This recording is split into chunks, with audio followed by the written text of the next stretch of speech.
My name is Brenda Battle Jordan. The judge in my predetermined divorce case and custody battle, Judge Joseph Farrer, was biased and a part of a conspiracy against me. He repeatedly ruled in line with the conspiracy. I did not get due process, and there were libel published to me towards in perjury. The Judge Joseph Farrer miscalled my default case on March 10th. All my true copies of documents that said anything good of me was missing from my court records submitted by my then attorney, Kenneth C. Reeves. The obstruction of justice, their inability to keep their story straight by my ex-husband, Richard Battle Sr., and his attorney, D'Amica Pace Bird, and the judge was scandalous and covered up Joseph Farrer and deliberately defrauding the courts.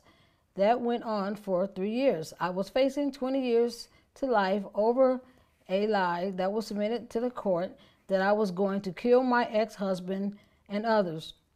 They said this on a court-made videotape, that I sent a hitman out to get the job done, which was libel published by Joseph Farrer, Richard Battle, D'Amica Pace Bird, and attorney Mary Ferlet, the court therapist, Melinda Gaither, friend of the court worker, Don Tonette Long, school staff, William J. Hayes, my own attorney, Carrie Bird, Joseph Farrer's court clerk, Elizabeth Clay, school workers. I declare that the statements above are all true. The system is not fair. Parents are presumed guilty and are often allowed to keep their children as long as they express remorse. Cooperation with caseworkers and agree to psychiatric counseling, however innocent, parents are expressed as remorse. And cooperation with the caseworkers, however innocent, with the hostile and denied guilt, are more likely to lose their children.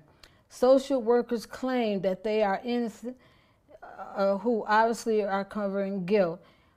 All parents are thought to be guilty of some form of child neglect or abuse. Often the system traps those who turn to it for help. Families take them up on the offer, find out late that seeking help is actually against them. The Child Protective Services is out of control and it has to be scrapped. At the core of the problem is anti-family mindset. The CPA removal is the first result and not the last. It's insignificant checks and balances. The system was designed to protect children and has become its greatest perpetrator of harm. In Michigan alone, in the year of 2000, 27,000 children were taken, and I was court watching for 5 years along with others. We saw the same thing over and over. In my case, and not alone in my case, but in other cases that we were watching, still play in my head. It was an Ahmaud and a Ramir rehab story. After 20 years of suspicion, the mother was clear, but still did not get her children. The children were adopted, gone for 20 years. It makes me think of my case when I was facing 20 years to life, just over a lie.